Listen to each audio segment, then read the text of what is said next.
la Candelaria. Estas celebraciones, les voy a contar un poco la historia, van a ser introducidas en Italia por este personaje que se llamaba Evandro y las Lupercales romanas. Evandro es un personaje mítico de origen griego y él es el que introduce la fiesta. Pero vamos a empezar, como dicen, por el principio.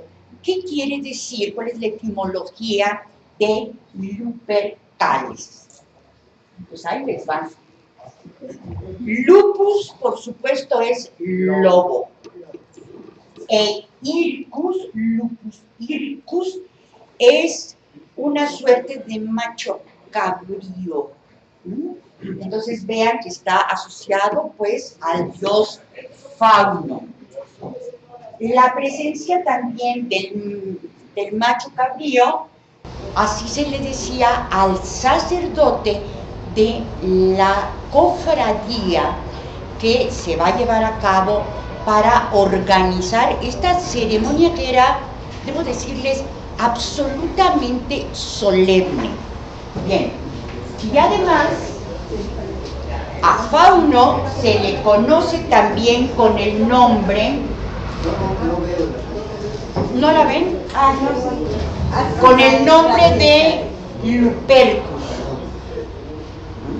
Bueno, entonces aquí tenemos pues ya el origen, de dónde viene. Rómulo va a fundar la ciudad de Roma y van a enfrentar varios problemas.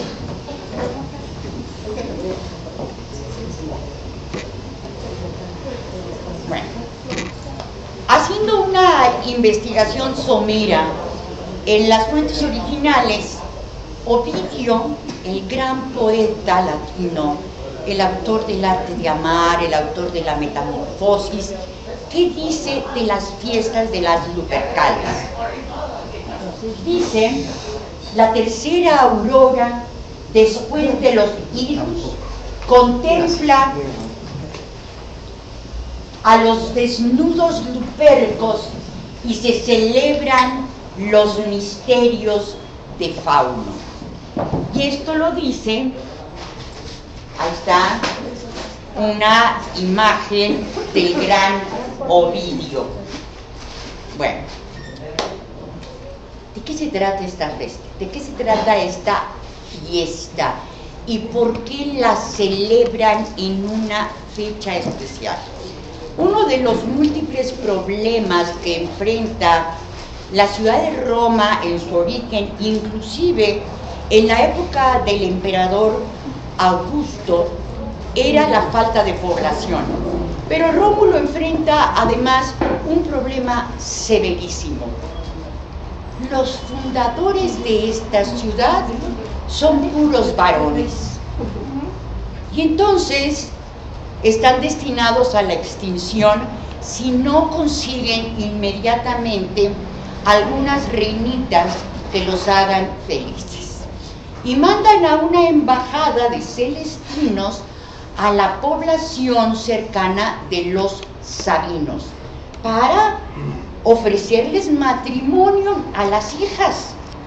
Los sabinos dijeron que de ninguna manera. Y entonces Rómulo, pillo como era, decide celebrar una ceremonia en honor al dios Neptuno e invita a los sabinos con toda su familia. Llegan los sabinos y se raptan a las mujeres. Y esta es otra obra de Rubens que se conoce como El rapto de las Sabinas. A eso se refiere. Bueno, entonces con eso ya aseguran pues la sobrevivencia de la ciudad. Ahora bien, ¿cómo se celebran las Lupercales?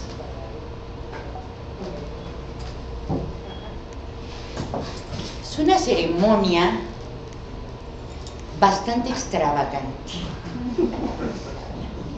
No, espérense que se las cuente, se van a carcajear. En la cueva de la loba Luperca se ponía el sacerdote y se inmolaban machos cabríos y con la piel hacían correas.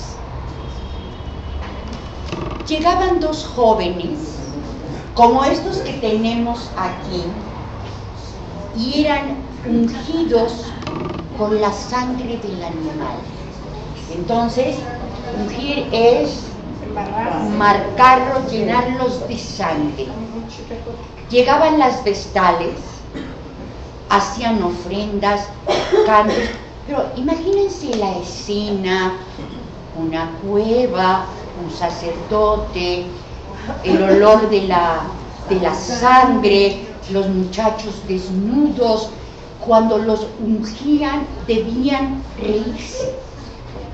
Ya ungidos les daban las correas y salían a recorrer las calles de Roma y azotar a las mujeres.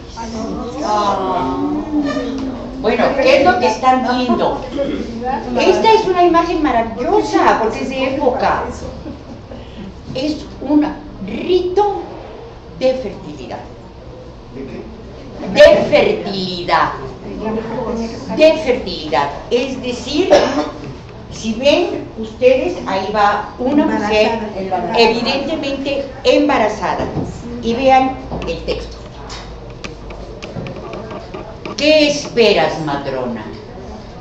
¿No serás madre tú, merced a poderosas hierbas ni a mágicos encantamientos? Recibe los azotes de la diestra fecunda y pronto tu suegro tendrá el deseado nombre de abuelo. Este es un rito de fertilidad. Ahora, hemos estado moviéndonos en el terreno del mito.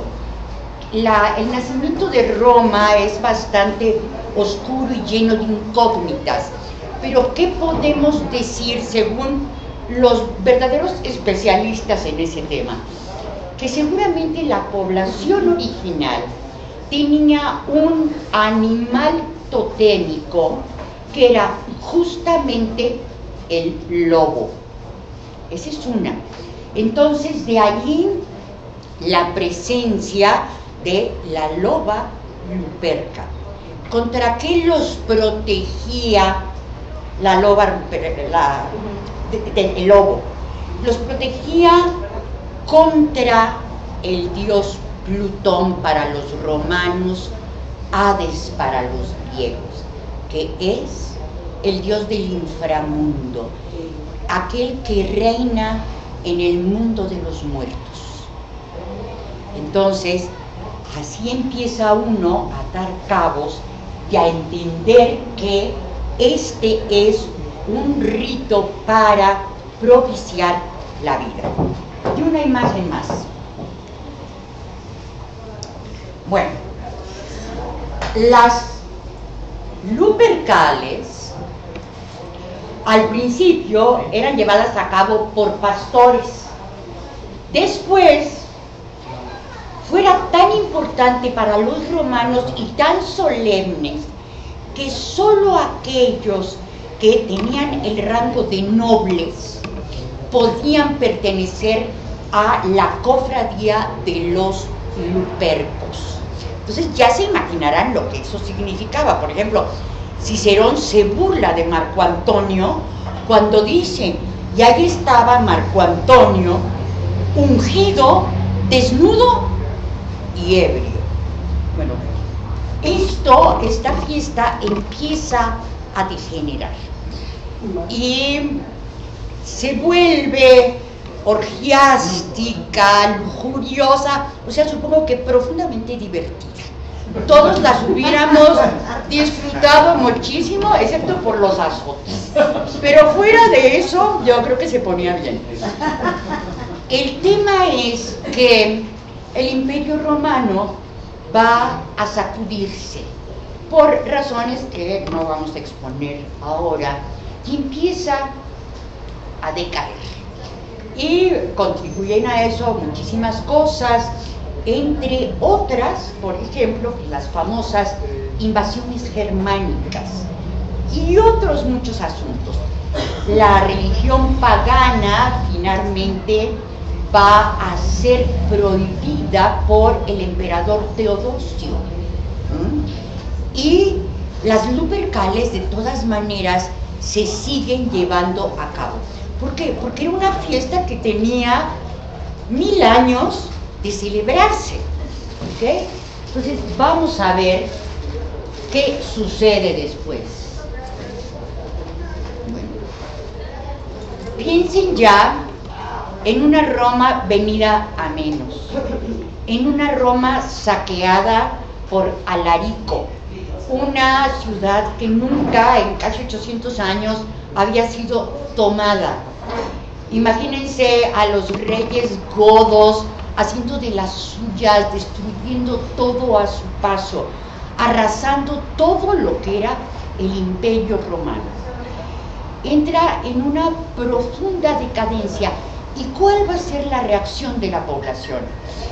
Van, en este mundo donde están frente al desmoronamiento de su cultura, van a volver los ojos a sus dioses pasados. Entonces se niegan a abandonar las famosas fiestas de las Lupercales. Entonces hay un papa bien interesante, por cierto, que era Gelasio. Y Gelasio escribe una enorme carta que recién se acaba de publicar en español porque estaba en latín. Entonces amonesta así a los romanos: decidnos, vosotros que no sois ni cristianos ni paganos, siempre pérfidos y nunca fieles, siempre corruptos y nunca íntegros, que no podéis representar los dos papeles porque son contrarios entre sí. Venga, decidnos dignos protectores de las Lupercales y en realidad dignos de defensores del tal ludibrio, o sea, desmadre pues, y de licenciosas cantinelas, dignos maestros de la locura y que con motivo no tenéis bien la cabeza, hombres dignos de una reelección que se celebra con las voces de la obscenidad y la vergüenza. Vosotros mismos habréis de ver qué clase de salvación os ofrece una religión que expone las costumbres a una ruina y perversión tan grande. Arrea, que eso lo diga el Papa. A ver, pero pongámoslo en perspectiva. El único pegamento que hace factible la continuidad de Europa como tal, así para decirlo rapidito, es la religión cristiana. Va a ser el gran motor cuando logran evangelizar a los pueblos germánicos, a los sajones, etc. Entonces, la Iglesia ya para esta época, que es el siglo V, finales del siglo V, empieza a jugar un papel político de primera importancia. Y les voy a presentar al tal Gelasio, que a mí me cae especialmente bien. Ahí está Gelasio I, San Gelasio, que nació en Roma, pero era ciudadano romano, pero de origen africano, como San Agustín. Electo en 492, muerto en 96, y gobernó la curia 4 años, 8 meses, 20 días. Bueno, ¿qué hace Gelasio con las famosas Lupercales? Lo que suele pasar, las resignifica la fiesta. Y esta fiesta deja de ser ¿cómo decirlo?, esta expresión de vida, lujuria, placer, fecundidad, fertilidad, y la sustituye por otra, por esta.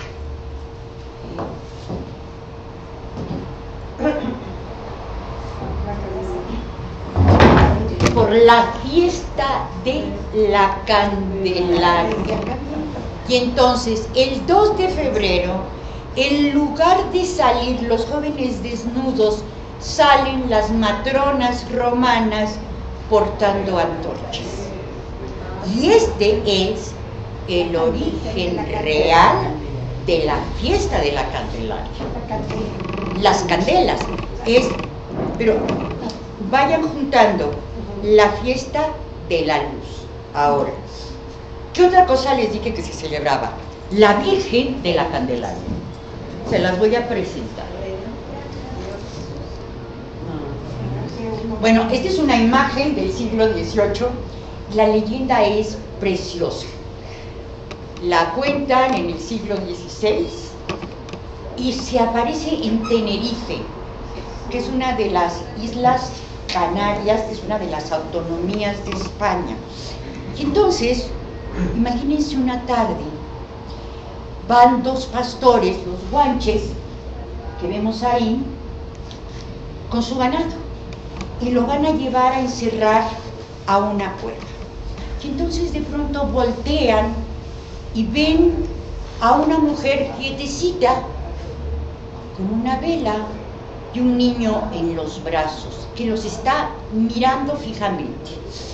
Y entonces le dicen, aléjate, vete, porque hay una prohibición en esa población de que los hombres no podían acercarse a una mujer en descampazo. Y ellos estaban muy preocupados por su ganado, pero aquella mujer los miraba y no se movía. Entonces tratan de herirla, y el que quiere herirla queda herido. Y el otro quiere hacer lo mismo y vuelve a quedar herido. Entonces no hay nada que hacer. Heridos se van a ver al rey y le cuentan la historia y dice, bueno, yo quiero ver eso. Y entonces el rey se va, cargan a la imagen y finalmente le construyen una ermita. Y a esta virgen se le conoce como la Virgen de la Candelaria. Aquí tienen otra imagen que es preciosa, que es una imagen del siglo XVIII, y lo que llama la atención, y es lo que nos da la siguiente pista, es lo que lleva el niño en la mano. No, espérense, les voy a poner la lupa y no sean desesperadas. El niño no. Ah, este es aquí. A ver, ¿ya vieron lo que lleva? Lleva un pajarito. Lleva un pajarito. Entonces vean acá la otra. Ahí está el pajarito. Bueno, esto. ¿El niño de las palomas? No. Es el niño de la iconografía del niño que carga la Virgen de la Candelaria. Y aquí una imagen preciosa que está en Córdoba, que me encanta porque es una escultura estofada. Ay, qué bella. Se parece a la que Siglo XVIII, barroca, hermosísima. Bueno, ¿por qué nos da la pista? ¿Quién nos da la pista? El pajarito. ¿Por qué? Entramos a un tema, y ahí viene lo que a mí más me sorprende de la celebración de la Candelaria.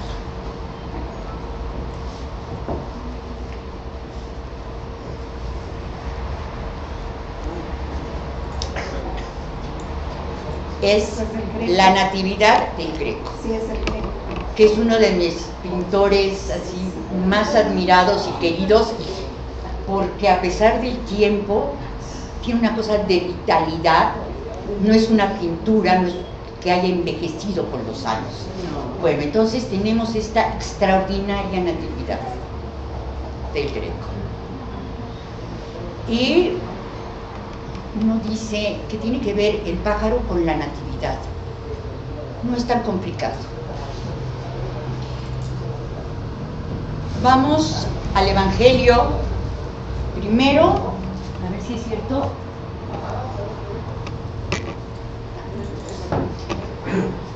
Después, todas las mujeres judías que daban a luz quedaban impuras. Y entonces uno se pregunta, ¿cómo? O sea, aparte del sufrimiento. Aparte del sufrimiento quedaban impuras. Y entonces, la primera pregunta que yo me hice, ¿cómo impuras? ¿De qué se purifica la Virgen? ¿De qué se purifica la Virgen, no entendida como la Madre de Dios, sino como una mujer judía? ¿De qué se purifica? ¿Por qué el parto? ¿Por qué la vida? ¿Por qué el dar la vida mancha, ensucia? Vamos a ver dónde está la respuesta. Y donde está la respuesta es en el Levítico, que es el Pentateuco de los primeros 5 de los libros del Antiguo Testamento, el libro donde están todas las normas del pueblo judío. Y ahí, si mal no recuerdo, es el capítulo 12. Lo pueden verificar en el texto. Ahí está. Habló Yahvé a Moisés diciendo: habla a los hijos de Israel y diles: la mujer, cuando conciba y dé a luz varón, será inmunda 7 días, conforme a los días de su menstruación será inmunda. Y al 8º día se circuncidará al niño, mas ella permanecerá 33 días purificándose de su sangre. Ninguna cosa santa tocará, ni vendrá al santuario hasta cuando sean cumplidos los días de su purificación. Pero si diere a luz hija, será inmunda 2 semanas conforme a su separación, y 76 días estará purificándose de su sangre. O sea, si da a luz un varón, nada más 40 días. Pero si tuvo la desgracia de dar a una muchacha, 80 días. Bueno. ¿En qué libro aparece? Levítico 12. Y entonces yo dije, bueno, pero ¿por qué la sangre menstrual ensucia si es la fuente de la vida? Levítico 19. Ahí les va. No, bueno, memoria sí tengo, lo acabo de leer. Ay, no, espérese. Bueno, no. Acá, sigamos. Bueno, esto, no me pasé nada. No. Bueno, esto es para el pueblo judío. La menstruación es inmunda. Y esta es la herencia que nos deja al pueblo judeocristiano. Bueno, ¿qué sucede con el pueblo romano? Pues el pueblo romano dice lo siguiente: al contacto con el flujo mensual de la mujer, amarga el vino nuevo, hace que las cosechas se marchiten, mata los injertos, seca semillas en los jardines, causa que las frutas se caigan de los árboles, opaca la superficie de los espejos, embota el filo del acero y el destello del marfil, mata abejas, enmohece el hierro y el bronce y causa un terrible mal olor en el ambiente. Los perros que prueben la sangre se vuelven locos y su mordedura se vuelve venenosa como las de la rabia. Ahora imagínense, ¿conocen el Mar Muerto? ¿Alguien ha estado por ahí? Es un mar de sal. El Mar Muerto, espeso por la sal, no puede separarse excepto por un hilo empapado en el venenoso fluido de la sangre menstrual. Un hilo de un vestido infectado es suficiente. El lino, cuando lo toca la mujer mientras lo hierve y lava en agua, se vuelve negro. Tan mágico es el poder de las mujeres durante sus periodos menstruales que se dice que lluvias de granizo y remolino son ahuyentados si el fluido menstrual es expuesto al golpe de un rayo. ¿Y esto quién lo decía? ¿Quién lo escribe? ¿De dónde lo saqué?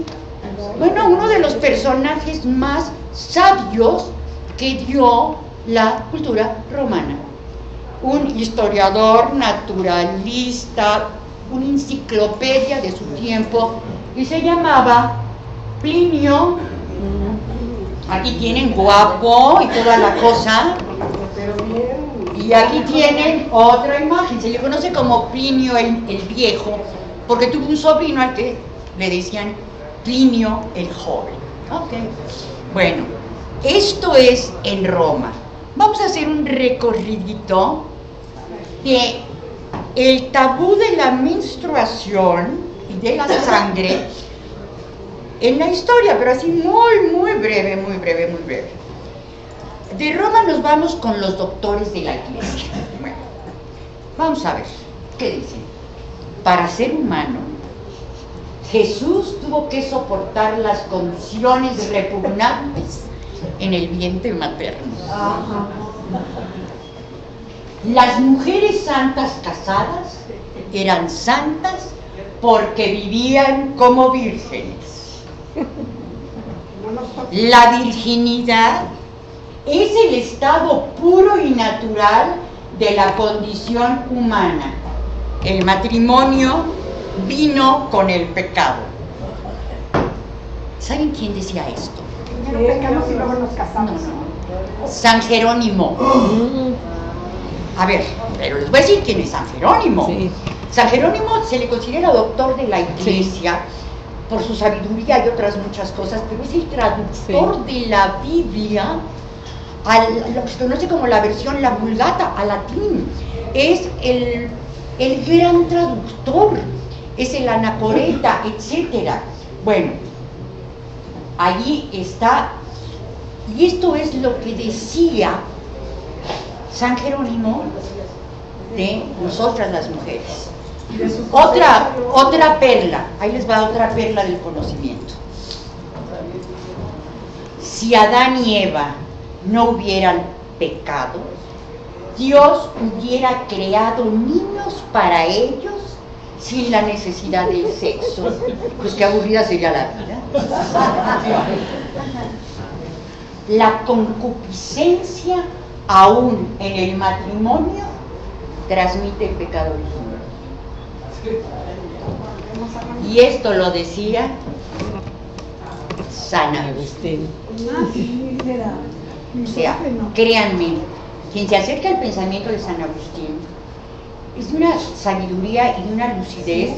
Miren, dice, por ejemplo, si quieres conocer a alguien, no le preguntes lo que piensa, pregúntale por lo que ama. Digo, es precioso. Por ejemplo, tiene otra, sí, ama y haz lo que quieras, porque si castigas, castigarás con amor, si regañas, regañarás con amor.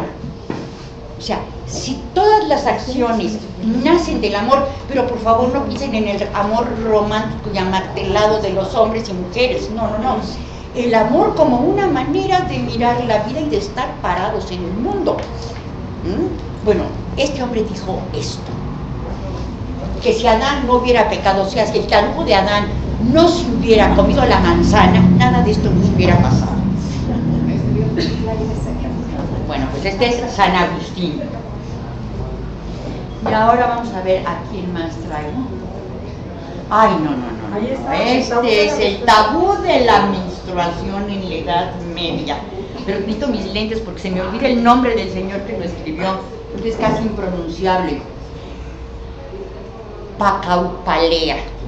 ¿Pacaupalea? Pacaupalea es nombre, aunque no lo crean, y él va a escribir una suma de leyes de la iglesia. Y entonces dice, no se permite a las mujeres visitar una iglesia durante su periodo menstrual o después del nacimiento de un niño. Esto es porque la mujer es un animal que menstrua.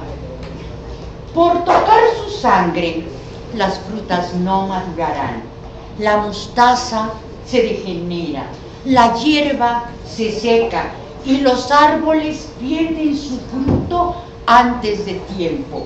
El hierro se enmohece y el aire se oscurece.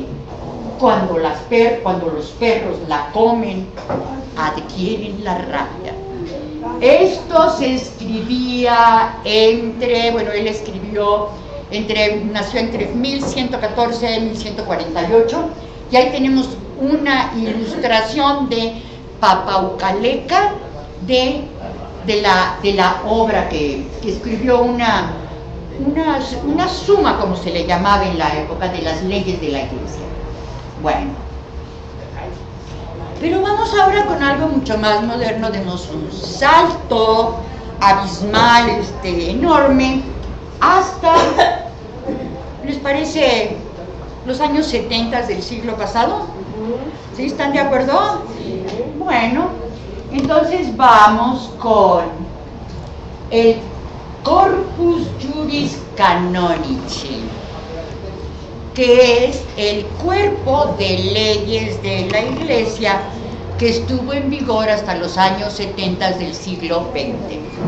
Vamos a ver qué dice. Las mujeres no pueden recibir la comunión durante sus periodos mensuales. ¿Qué tal? Y luego hay otra que sí me pareció verdaderamente absurda.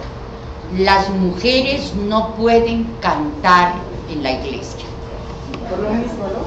Durante su periodo. No se adelanten. Bueno, la ridícula prohibición a las mujeres de cantar en la iglesia fue reiterada más de una vez por la Sagrada Congregación de la Liturgia. Niñas y mujeres no podían ser miembros de ningún coro eclesial.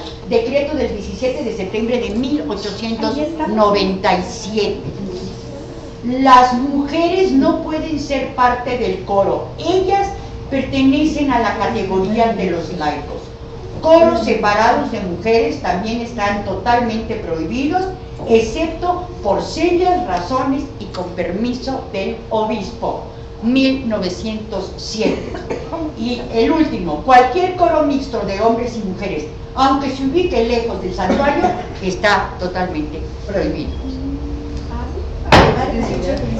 Ay, me regalaron un cafecito. Pero no tiene azúcar, le pongo azúcar. ¿Tiene? No. Ay, no, sí, yo soy dulce como la miel. Dos. Entonces, a ver, Pues chiflábamos. uno pensaría que el tabú de la menstruación solo es una tradición que viene del occidente. Vivimos en el error si pensamos eso. Esto cambió, como les digo, hasta la Iglesia Católica en los años 70, nos fue un poco mejor. Pero vamos a ver qué pasaba en la China. Breve, no crean. El tabú de la menstruación en China. Más restricción. No, yo creo que traigo el mejor ejemplo, no es en China. En China antigua estaba establecido que la sangre menstrual no debía tocar el suelo por temor a ofender al espíritu de la tierra. No, pero este temor de ofender al espíritu de la tierra se comparte por muchos pueblos en la actualidad todavía. En Australia, por ejemplo, en regiones de África, en la India, donde hacen casas para mujeres menstruantes, por ejemplo, y ahí encierran a las señoras. Bueno, esto es en China. Bueno, ahí está, una imagen china.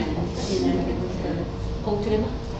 No. Y ahora Vamos a ver el premio mayor, en mi opinión, el tabú de la menstruación en India. Bueno, ahí, en la India oriental, los ritos védicos de purificación de la mujer menstruante, agárrense porque son inverosímiles, eran muy precisos y establecían que la mujer debía frotarse los dientes,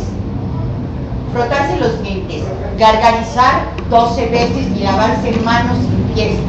Posteriormente, zambullirse 12 veces en el río y tras salir de él, frotarse con lodo que llevara estiércol fresco.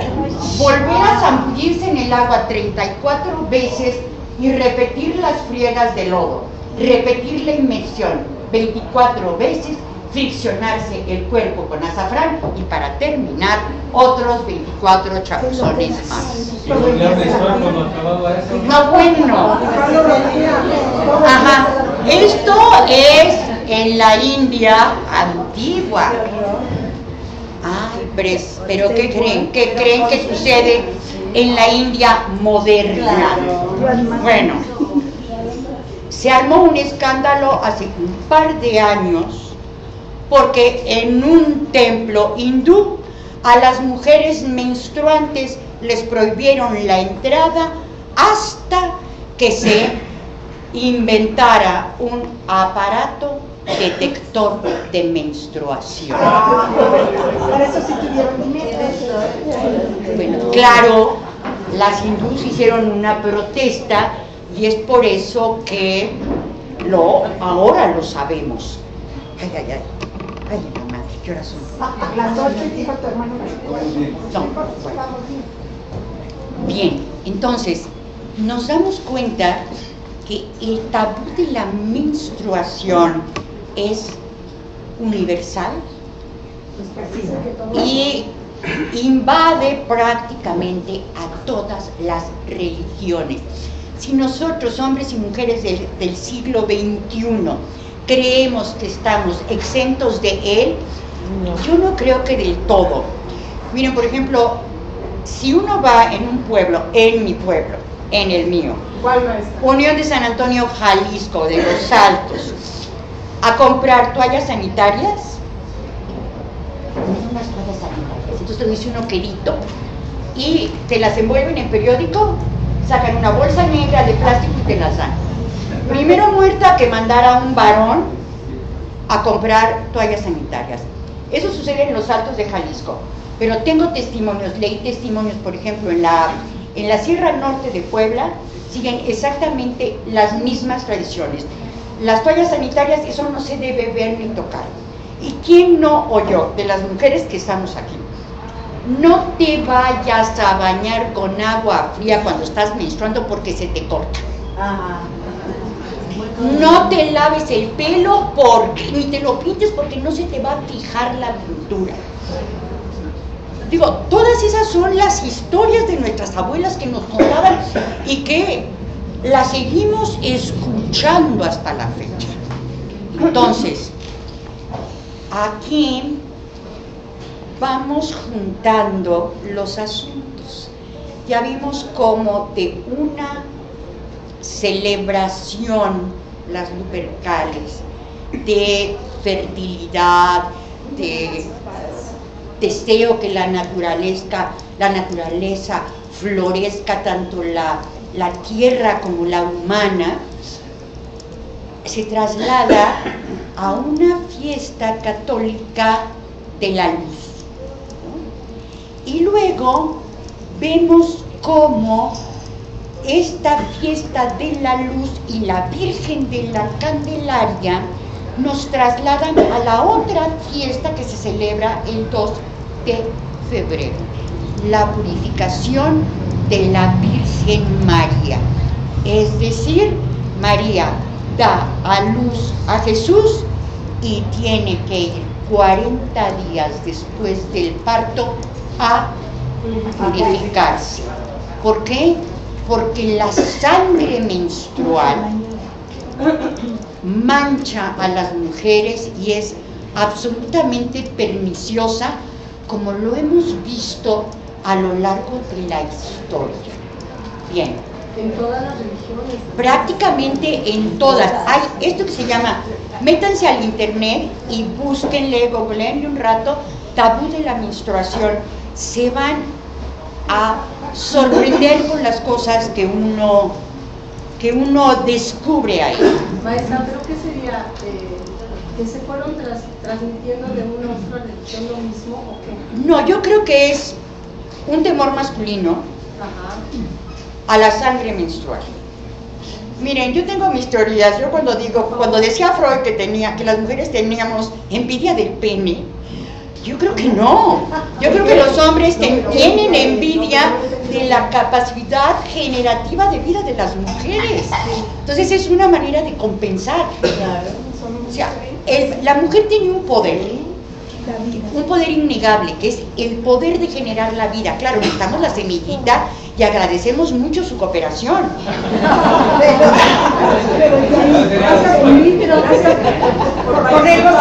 Gracias por participar. Pero es algo que está como muy vinculado a las religiones donde la noción de lo divino es varón, es masculina. La noción de las religiones previas durante, no el matriarcado, porque esa palabra me choca, durante las sociedades que tenían a la gran diosa madre, por supuesto que la sangre menstrual era una fiesta. ¿Por qué? Porque ahí lo que se exaltaba era la vida que daba la diosa misma. Uno cuando muere no se va al infierno, sino que regresa al cuerpo de la diosa, porque ella es la creadora de todo lo que hay. Bueno, entonces es un tabú que tiene que ver, en mi opinión, y yo no soy experta en eso, me dedico a otras vainas, pero me meto con todo, perdón.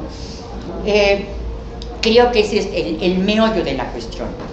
Ya para concluir, vamos con el último acontecimiento vinculado al 2 de febrero, que es la presentación del niño en el templo. Vamos a ver qué significado y qué lectura le podemos dar. Entonces déjenme ver. Bueno, en primer lugar, esta es una obra del siglo XVIII de un pintor italiano que se llamaba Andrea Celesti. Donde Celesti, pero en italiano Celesti. Bueno, tiene todos los elementos. El evangelio que habla de la infancia de Jesús es el evangelio de Lucas. También en los apócrifos, en el pseudo Mateo, hay uno que es el armenio, el de la infancia de Cristo, también ahí hablan de la infancia de Jesús y la adornan de manera encantadora. Bueno, pero ¿qué dice Lucas? Dice Lucas que todo varón primogénito será consagrado al Señor, y para entregar la oblación, como dice la ley del Señor, un par de tórtolas o 2 pichones. De ahí el pajarito que tiene el niño en la Virgen de la Telería. En la Virgen de la Candelaria. Bien, esto lo dice Lucas.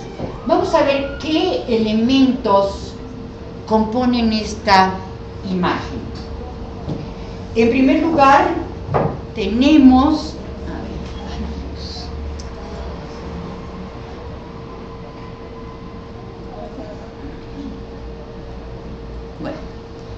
tenemos aquí a la Virgen, al niño, a San José, y aquí a este personaje se llamaba Simeón, y esta era Ana la profetisa.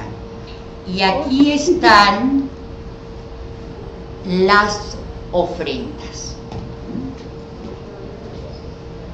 ¿Por qué todo varón primogénito tendrá que ser consagrado al Señor? ¿A qué hace alusión este tema?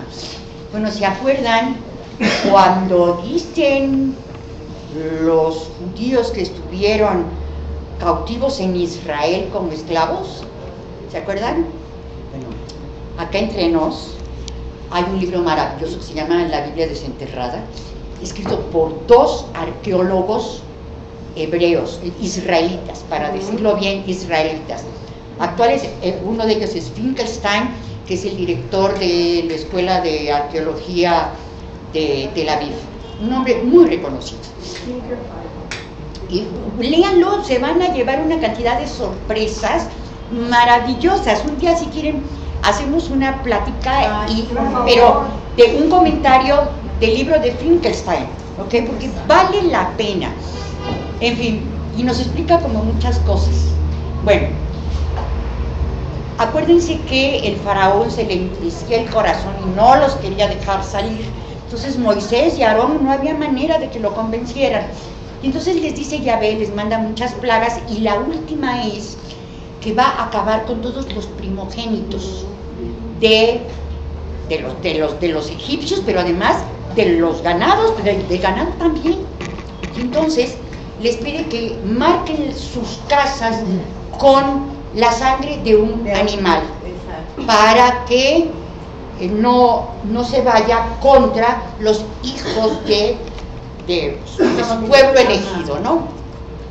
Y entonces, en recuerdo de eso, llevan una tórtola. Cuando eres rico, llevaban un borrego. Y esa tórtola es para agradecer a Yahvé que los haya liberado del yugo del faraón.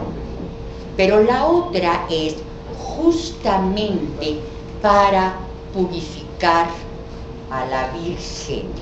Entonces, una se quema, que es el olor, es lo que va a llegar a Yahvé, y la que se quema es por el rescate del primogénito, y la otra se sacrifica y se vierte la sangre para purificar a la mujer.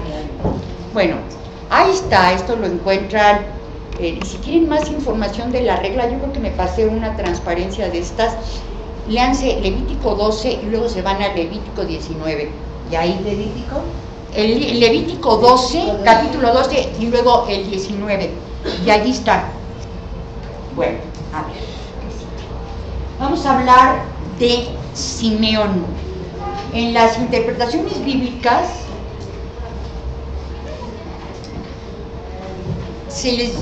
Simeón el Anahuim. Bueno, ¿qué dice Lucas? Dice: vivía entonces en Jerusalén un hombre llamado Simeón, que era justo y piadoso, y esperaba el consuelo de Israel. El Espíritu Santo estaba en él y le había revelado que no moriría antes de ver al Mesías del Señor. Ay, perdón. No, es que pensé, como lo leí, no vi que... ahí está la imagen. Esta es una obra de un pintor maravilloso que me cae muy bien, Hans Holbein, el viejo. Y está la Virgen, y allí está Simeón, y la Virgen le entrega al niño. Pero detengámonos en esto y leamos a San Lucas entre líneas. ¿Cómo describe a Simeón? Era un hombre justo y piadoso. ¿Qué nos está diciendo? No está exaltando que era poderoso, que era rico, que era importante, que no era ningún político. Era un hombre justo y piadoso. Pero a ver, justo. Por cualidades tan extrañas. Es una aspiración humana, pero nada más una aspiración. Y piadoso. Nos está hablando de un hombre común y corriente. No es rico, no es especial, es un hombre que espera la llegada del Mesías prometido. Y entonces es un hombre como es un hombre del pueblo, como un hombre cualquiera. Eso ténganlo en cuenta. Y cuando tiene al niño en sus brazos, dice lo siguiente: ahora, Señor, puedes dejar que tu servidor muera en paz, como lo has prometido, porque mis ojos han visto la salvación que preparaste delante de todos los pueblos, luz para iluminar a las naciones paganas y gloria de tu pueblo Israel. Y aquí está una imagen más, donde Simeón recibe amorosamente al niño en sus brazos. Y ahora vamos con Ana la profetisa. Esta es una obra de Roger van der Weyden, de un tríptico, son 3 pinturas, pero a mí me interesaba nada más esta. Es el encuentro de la Virgen con Ana la profetisa. ¿Y quién es Ana la profetisa? Había también una profetisa, Ana, de edad avanzada.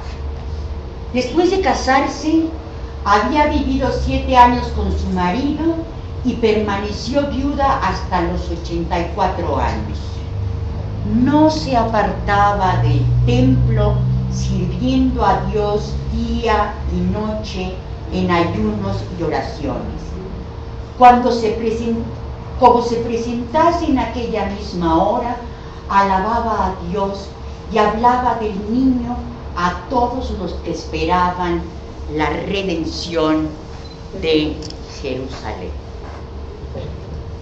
Es decir, Ana es una mujer como Simeón, común y corriente, anciana, piadosa, que ha entregado su vida a servir al pueblo.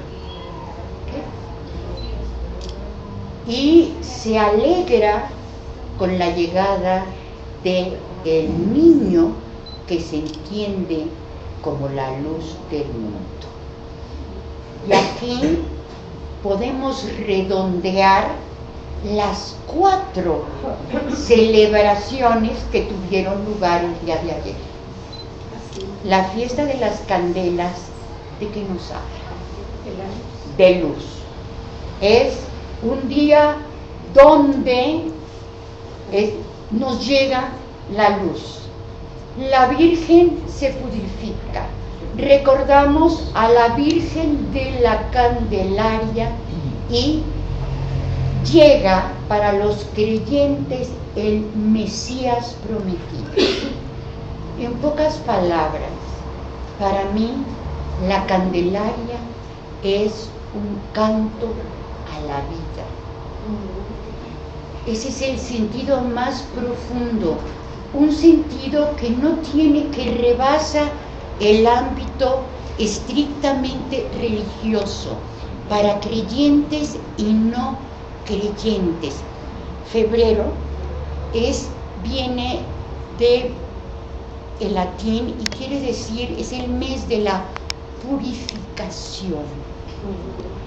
En las Lupercales, no se los mencioné, la esposa de Júpiter, Juno, formaba parte de la fiesta y se le conocía como la purificadora. Entonces tenemos que si las Lupercales son una exaltación del poder generativo de la vida y el nacimiento de Jesús es el que ilumina al mundo, podemos concluir que el día de ayer fue un día que nos conmociona internamente, porque en la mitad del invierno, en el momento más oscuro del año, brilla la luz. y en este caso esperamos que sea la luz de la esperanza por un México mejor. Muchas gracias.